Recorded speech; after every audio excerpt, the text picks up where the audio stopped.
Hi, everybody. We're going to expand on our lessons about fonts and text and colors. And if you remember, we talked about inheritance. So when you specify something at a higher level, it is inherited by the things within that container, right? So we were dealing with the header. Everything that is within these two tags is considered part of the header. So anything that's within this is going to take on the characteristics we specify here unless we override them. Now, I overrode the color of this font with this inline style. Okay, there's another way to do this. So you notice that once I take that away, it goes back, it becomes blue because I've specified everything within that should be blue. Now, another way to do this instead of doing an inline style is I can actually specify a style for just the H1s within the header. So I can say within the header, I want that color to be red. And then it changes to red. Now there's two things that are going on here. One is this comes after this in the style sheet. Okay, order matters. The browser reads the style sheet from top to bottom. So say I put header header, it contradicts. It's going to do the second one rather than the first one. Okay, that's important to note.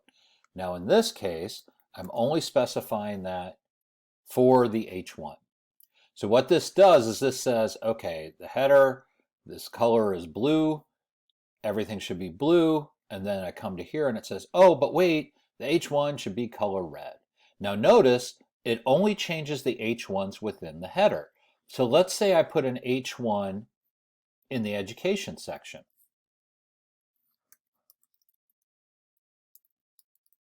Okay. What color do you think it'll be? Well, the header we specified blue, the header H1 we specified red, and then for the rest of the page we didn't specify anything, so it's going to default, and the default is black. Okay, so that's why it doesn't change color, because it's not within the header, it's not an H1 within the header, it's an H1 on its own, so it's not going to follow any of the rules that we're setting forth for those other parts. Now if I change this to H1, now that becomes red. And the same thing happens here. So we have this contradiction. So if you remember yet in the last video, I said whatever's closer is going to take precedent. So here's the header, and then the H1 is closer to Jonathan Groves. So whatever I specify this, it's going to override this. It's really important to understand this because you may want to change some of the styles on your WordPress site, and you're going to want to understand how far down have they specified in their own style sheet for the behavior of a particular HTML tag. Okay, and some of those style sheets in themes get very, very complicated. So it can get a little difficult to figure out which is affecting that thing, and you may try to change a style and think that should have fixed that, but it didn't, and that's why, because you haven't gotten specific enough. So let's go back to our example here. So now we've got all this. I'm going to take all these away, and I'm going to do away with all of these because we don't need that. Okay, so now I've got my blue, and we're going to talk about colors and fonts and different things that we can do with font. Now, in the previous video, we talked about font size, and we talked about individual styles. Something that comes up with styles is you can have what is known as it's a style that is grouped together. It's often known as like a shortcut property. Okay, and what that means is you can cram a lot of information about fonts into a single category. So rather than having one that says font size and one that says font family and all these other different things about font, I can cram them all into a single style. So I can specify something about the style. So if we do the one that we did in the previous video, I can say, okay, I want the font to be a certain size and I want it to be a certain font. So you'll notice it has changed and has taken on both of those characteristics. So at the very least, it needs to contain both of those elements. Now I'm going to introduce you to a different kind of size parameter for the web. Okay, so pixels are very specific, right? We're talking about certain points on the page. Point sizes are very specific, right? We are specifying something specific about the size. Now we also had some relative measures, right? We said small, extra large, and all those are to allow the user to set the defaults, and then our relative sizing is going to play off of the existing defaults, okay? So what do I mean by that? So we did percentages. So percentages play off that. There is a measure that is known as an M measure.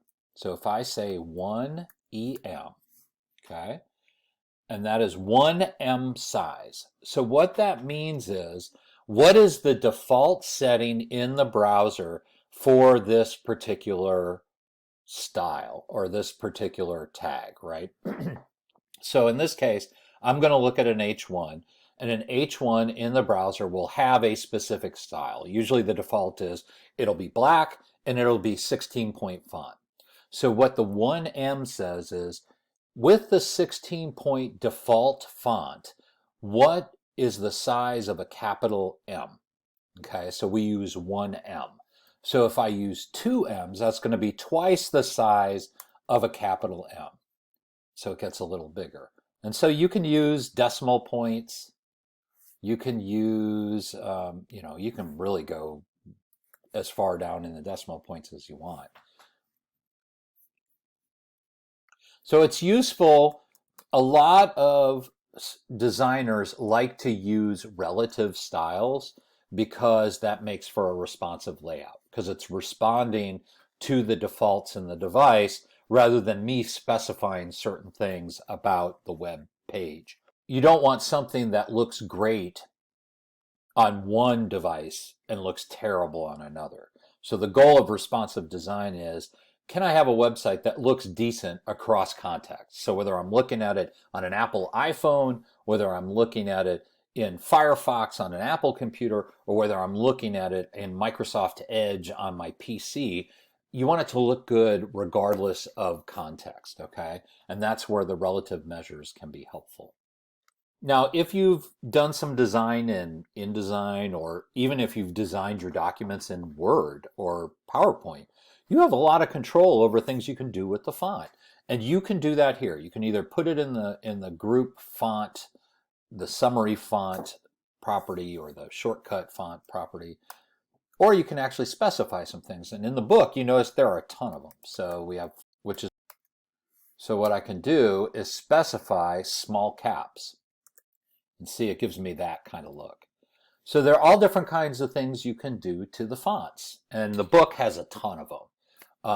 So what I would try to do is visualize how you want something to look based on your use of Word or or InDesign or some of those programs. And that way you can try to make those happen here with the different styles in the style sheet. So we've been using font. You can also use text. So one of the most common things that people want to do with text is center it. So of course there is a style for that. It's known as text align. So what I can do is I can say, please center my text. And it will center everything about that within the box. And notice it centers my picture too. So that gives a nice little look, and it solves some problems, and you might want things to be centered. You can also left justify or right justify. Now notice, anytime we are specifying things about spacing in the layout, it assumes it looks at the entire available width within the window. So what will happen is it will center it as wherever it is in the window. So if I start shrinking the window, notice how it moves. See, it's at the center of the available space. That's important to note because in tomorrow's video, we're going to talk more about the box model and setting widths, and we can adjust how this centering might work and where things are in the layout by using width with our box. Now, something else we can do to help us to visualize the box, right? So the first thing that we can think of, so header has a complete box around it, and all of your block elements have boxes around them. So what do I mean by that, right? What is the box? Okay, well, we can highlight the box by giving it a background color. So what we're going to do, we're going to give the entire header a background color so we can kind of see where the box is. So we're going to give it a background color of yellow. Now I know this is ugly, so don't look at that. It's mainly just for explanatory purposes. So if we look, none of my other boxes have colors, only the header. So you can see here's the top of that box, here's the bottom of that box, and the width again goes the full length of the window. So I'm going to start pushing that back a little bit and see how it adjusts to the size of the window. Okay, that's always what's going on. So I can do the same for some of these other things on the page. So remember we had a div box that was named education. So I can give education its own color just in terms so you can kind of see the contrast between. So I gave education a background color of turquoise, and now you can see where these invisible boxes are. And you notice the invisible boxes don't line up perfectly. With the way this browser is set, the defaults, it says leave a certain amount of space between boxes when you hit the hard return between the boxes, okay? And that's what it's done. So I can kind of see the space between the boxes. So if I want to adjust the space between those boxes, I can do that using CSS, okay? So I basically have two areas that I've been focusing on. I've done some things with font, I've done some things with text align, and I've done some things with background color, okay? So what I want you to do is to go through the page and try adding background boxes or background colors to all of the boxes. So if you wanted to add color to experience, you're going to do the same thing. I want experience, and I'm going to give it, specify whatever styles I want, magenta. So now I've got my three boxes. So you can kind of see, oh, now I see where these boxes are. Now I can see the thing that we're talking about, and that's everything that's within this. Now, you can also do this with the individual H2s. So I could say experience H2. I'm going to give that background color of blue. See? So now you can kind of see it's a box within a box. And you can actually visualize it now because you've got the colors to help you visualize that box. And that's how this container analogy works. So you have boxes within boxes within boxes. You could do the same thing with the UL. You could do the same thing with the LI. So what I want you to do is play around with these colors and help yourself to visualize what these boxes are doing, and then try to do some basic font variation, building on what we did yesterday, okay? And then tomorrow we'll talk more about the box model, we'll talk about borders, and we can start to talk about how we might space some things. So good luck with this, experiment with this, go crazy with it. It doesn't have to look great, it's just mainly to get you used to manipulating things on the page. So good luck.